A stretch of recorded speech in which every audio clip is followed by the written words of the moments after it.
കഴിഞ്ഞ കുറേ മാസങ്ങളായി ഇസ്രായേൽ ലെബനനിൽ വ്യാപകമായ ആക്രമണങ്ങൾ നടത്തിക്കൊണ്ടിരിക്കുകയാണ്. ഇസ്രായേൽ അധിനിവേശത്തിനിരയായ ലക്ഷക്കണക്കിന് ആളുകളാണ് ലെബനാനിൽ നിന്നും ഇതിനോടകം പലായനം ചെയ്തത്. ഇസ്രായേൽ സൈന്യത്തിന്റെ കരയുദ്ധവും ശക്തമായ വ്യോമാക്രമണങ്ങളും ലെബനനിൽ വലിയ നാശനഷ്ടങ്ങൾ ഉണ്ടാക്കിയിട്ടുണ്ട്. മറുവശത്ത് ഹിസ്ബുള്ളയുടെ തുടർച്ചയായ റോക്കറ്റ് ആക്രമണങ്ങൾ ഇസ്രായേലിന്റെ വടക്കൻ മേഖലകളെ നിശ്ചലമാക്കിയിരിക്കുകയാണ്.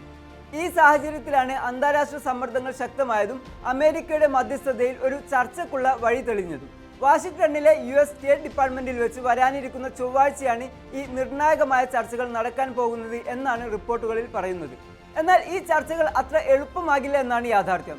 ഇവിടെ പ്രധാനമായും 2 തടസ്സങ്ങളാണുള്ളത്. ഒന്ന് ഇസ്രായേലിന്റെ നിലപാടാണ്. ലെബനൻ സർക്കാരുമായി ചർച്ച നടത്താൻ അവർ തയ്യാറാണ്. എന്നാൽ ഹിസ്ബുള്ളയുമായി യാതൊരു വിട്ടുവീഴ്ചക്കും തയ്യാറല്ലെന്ന് ഇസ്രായേൽ സർക്കാർ വ്യക്തമാക്കുന്നു. ഹിസ്ബുള്ളയെ നിരായുധീകരിക്കുക, അതിർത്തിയിൽ നിന്ന് അവരെ പിന്തിരിപ്പിക്കുക എന്നതിലാണ് ഇസ്രായേൽ ഉറച്ചു നിൽക്കുന്നത്. രണ്ടാമത്തെ കാര്യം ലെബനന്റെ ആവശ്യമാണ്. ചർച്ചകൾ തുടങ്ങുന്നതിന് മുൻപ് തന്നെ ഒരു താൽക്കാലിക വെടിനിർത്തൽ വേണമെന്നാണ് ലെബനൻ പറയുന്നത്. എന്നാൽ ആക്രമണം തുടർന്നുകൊണ്ട് തന്നെ ചർച്ചകൾ നടത്താമെന്നാണ് ഇസ്രായേൽ താൽപ്പര്യപ്പെടുന്നത്.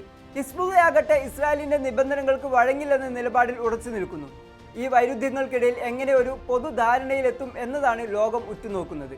ഈ വിഷയത്തിൽ ഇപ്പോൾ പുറത്തുവന്ന മറ്റൊരു പ്രധാന അപ്ഡേറ്റ് ഇറാന്റെ ഇടപെടലാണ്.